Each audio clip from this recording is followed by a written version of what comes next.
Να ακούω εκπροσώπους του ΑΚΕΛ, κύριε Ευθυμίου, πραγματικά διαρωτιόμαι κατά πόσο ζούμε στην ίδια κοινωνία, κατά πόσο ζούμε τα ίδια προβλήματα. Απολογισμός δράσης της τριετίας. Καλά. Δεν λέω ότι όλα είναι μαύρα και άραχνα. Κάθε κυβέρνηση, ανεξαρτήτως πολιτικού χρωματισμού ή ιδεολογίας, προσθέτει το δικό της λιθαράκι. Και εμείς ως Δημοκρατικός Συναγερμός το αναγνωρίζουμε. Άρα παράλληλα την ίδια ώρα είμαστε και κριτικοί και καυστικοί έναντι κρίσιμων θεμάτων που υπάρχει. Η ανεργία. Δεν υπάρχει πρωτόγνωρα επίπεδα η ανεργία. Η οικονομία. Εδώ είναι και η μεγάλη διαφορά του Δημοκρατικού Συναγερμού. Ότι εκεί που με ενδιαφέρουμε από το ΑΚΕΛ είναι στον τρόπο σκέψης, στη φιλοσοφία. Η διαχείριση της κρατικής περιουσίας. Η μείωση του σπάταλου κράτους. Η ανάπτυξη. Οι επενδύσεις. Οι μικρομεσαίοι. Η παιδεία. Ξεχάσαμε εκείνο το θέμα της αλλίωσης της ιστορίας της παιδείας μας για να μπορέσουμε μελλοντικά να γίνουν εδωνόπουλα. Η μεταναστευτική πολιτική. Τα ζούμε καθημερινά. Οι πολυσυντάξεις. Όλα είναι κάθονται κάτω από το φάσμα της οικονομικής κρίσης.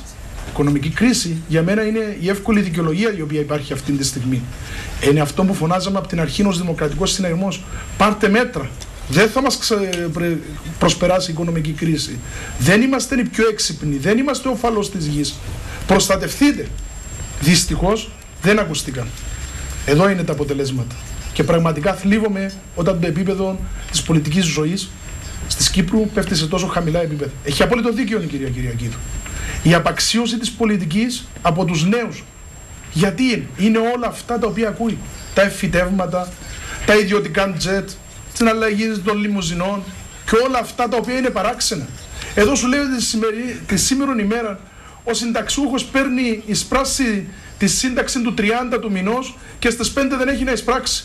Και ακούμε από πλευράς του ΑΚΕΛ να είναι εξαίρεση. Υπήρχε αύξηση τη σύνταξη κατά ένα 10-20% της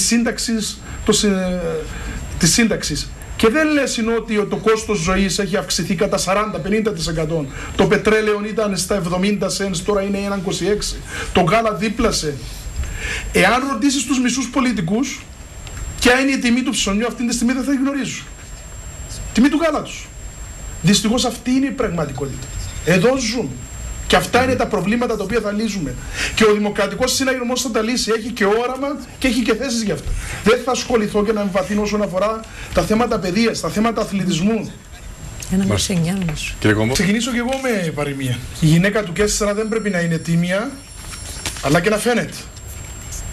Αφορά το θέμα του γαμπρού του Πρόεδρου στη θέση την οποία έχει. Παράλληλα, αν αντιληφθήκετε, είναι εδώ η μεγάλη μας διαφορά. Είχα πει και στην αρχή μου τοποθέτηση. Ζούμε στον κόσμο, στον απλό τον κοσμάκι. Εγώ ζω στην επαρχία Λάρνακα. Με το μεταναστευτικό, με τα επιδόματα. Δεν είναι πρόκληση τα παχουλά επιδόματα τα οποία δίνουν στους μετανάστες έναντι στους συνταξιούχους. 325 ευρώ είπε η συγκεκριμένη κυρία η Μαρούλα Αλεξάνδρου. Ο πατέρας μου μετά από 55 χρόνια κοινωνικές ασφαλίσεις παίρνει 455 ευρώ, κύριε Ευθυμίου. Αν είναι δυνατόν. Δεν είναι πρόκληση. Είναι η δίκαιη κοινωνία αυτό. Ερώτηση. Οικονομική κρίση. Οικονομική κρίση, ναι. Δεν λέμε ότι φταίει η κυβέρνηση Χριστόφια το ότι υπάρχει οικονομική κρίση. Λέμε εμείς κατακρίνουμε την πολιτική και τη στρατηγική της όσον αφορά την κρίση. Όταν εμείς οδηρώμασταν και φωνάζαμε, μας λέγαν, ξέρετε, δεν πηγαίνετε ούτε με το αίσθημα ότι πρέπει ενωμένοι να μπορέσουμε να το προσπεράσουμε. Έλεγαν οι ίδιοι ότι ξέρετε θα μας προσπεράσει. Δεν υπάρχει οικονομική κρίση για εμάς. Βλέπουμε τα αποτελέσματα και ακόμα του χρόνου θα είναι πολύ χειρότερα όσον αφορά την οικονομική κρίση. Το ΕΟΓΕΣΥ γεφύριν της άρτης. Δεν λέμε εδώ και τώρα 1,2 δισεκατομμύρια να δώσει. Ναι, αλλά μπορούσε μέσα από μια στρατηγική, και εδώ είναι η διαφορά μας με το ΑΚΕΛ, μια μεθόδευση, μια πολιτική την οποία να έρθει σιγά σιγά ναι να το χτίσει το ΕΟΓΕΣΥ. Χρειάζεται χτίσιμο.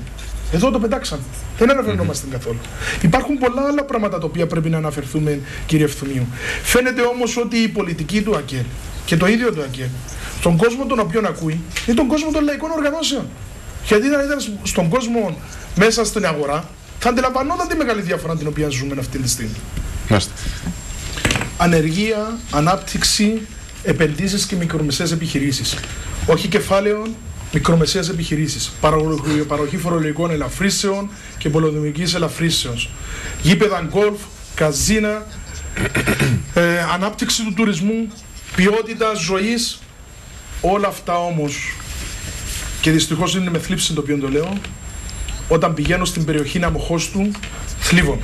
Κατάγομαι από την περιοχή Αμοχώστου, είναι ο φτωχός συγγενής, καλούμε την κυβέρνηση και να μην την αφήνει ως τελευταία στα αναπτυξιακά έργα τα οποία υπάρχουν αυτή τη στιγμή. Μάλιστα. Επιτακτική ανάγκη η ανάπτυξη του τουρισμού μέσα από τα καζίνα, μέσα από τον γκολφ, μέσα από τις φοροελαφρύσεις αλλά και τη πολεοδομική αμνηστία όσον αφορά την τουριστική ανάπτυξη.